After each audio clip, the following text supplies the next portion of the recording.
Hi, welcome to ASP army YouTube channel. நான் உங்களில் ஒருவன். இன்னைக்கு யாரை பத்தி பார்க்க போறோம்னா, கொசு உற்பத்தி பண்றவங்களை பத்தி பார்க்க போறோம். அதாவது இந்த வார்த்தைக்கு ஃபேமஸ் ஆனவங்க மேயர் டிஎம்கே பிரியா தான். இவங்க இன்னைக்கு ஒரு லீலை பண்ணியிருக்காங்க. பழைய காலத்துலதான் தீண்டாமை இருந்துச்சுன்னு பார்த்தனா, இவங்க காலத்திலயும் அதை கொண்டு வராங்க. அது எப்பேற்பட்ட தப்புன்னு இன்னைக்கு அவங்க உணர்ந்திருப்பாங்க.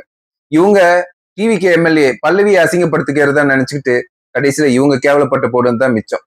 அதை நம்ம ஃபர்ஸ்ட் இப்ப பார்ப்போம். வினை விதைத்தவன் வினை அறுப்பான். இவங்க டிவிக்கு எம்எல்ஏவை அசிங்கப்படுத்தலாம்னு நினைச்சாங்க. கடைசியில இவங்க தான் அசிங்கப்பட்டு நின்னாங்க. என்ன பண்றாங்க பாத்தீங்களா? இத நியாயப்படி யார் பண்ணணும்னா, ஃபர்ஸ்ட் எம்எல்ஏ பண்ணணும் விளக்கேத்துறது, ரெண்டாவது ஐபிஎஸ் அதிகாரி பண்ணணும், மூணாவதுக்கு அப்புறம் தான் வேற யாரு வேணாலும் பண்ணலாம். ஆனா இங்க எதுவுமே கரெக்டா நடக்கல, எல்லாமே தப்பா நடக்குது. இதுக்கு வேற அவங்க முடிவுரை வேற கொடுக்குறாங்க. இவங்களுக்கு தெரியல, இவங்க புதுசு அப்படின்ட்டு. ஆனா பண்ண தப்பு இவங்க ஊசி முழுகிறது அடுத்தவன் மேல. இதுதான் இவங்க வழக்கமா காலங்காலமா பண்றது. ஆக்சுவலா பல்லவி சும்மா தெரிச்சு இழிச்சிட்டாங்க. இவங்க இன்சல்ட் பண்றாங்கன்னு தெரிஞ்ச அடுத்த நிமிஷம் ஃபர்ஸ்ட் ஸ்கூல்ல இருந்து வெளியே ஆட்டோமேட்டிக்கா கிளம்பிட்டாங்க. ரெண்டாவது ஸ்கூல்ல உஷாராயிட்டாங்க. உஷாரானவங்க என்ன பண்ணாங்க, நீங்க என்ன வேணா பண்ணுங்க, இந்த விளக்க வாங்கி நான் ஏத்துற மாதிரி இல்ல, கேண்டில வாங்கி நீங்களே அசிங்கப்பட்டுங்கன்னு அவங்களை கெஞ்ச விட்டுட்டாங்க. நம்ம மேடம் பிரியாவும் கெஞ்சுன்னு கெஞ்சுறாங்க அவங்கள, எப்படியா நீங்க விளக்கு ஏத்துங்கன்னு. ஆனா கடைசி வரைக்கும் நின்று சாதிச்சுட்டாங்க பொறுமையா.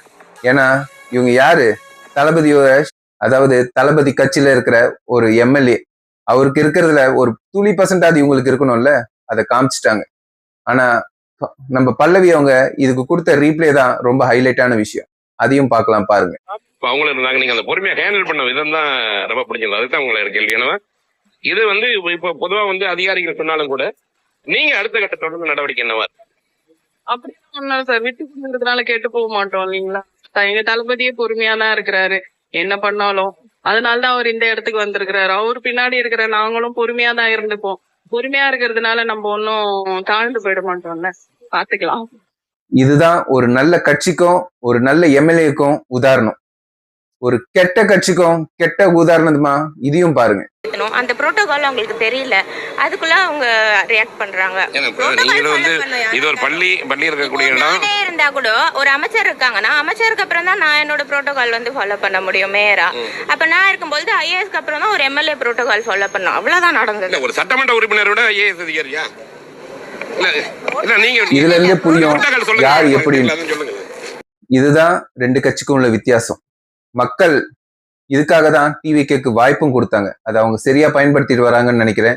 இதே மாதிரி சுவாரஸ்யமான தகவல்களை நம்ம பார்த்துக்கிட்டே இருக்கலாம் ஒவ்வொரு நாளும் ஒவ்வொரு வீடியோல. See you, bye bye from your ASP Army YouTube channel.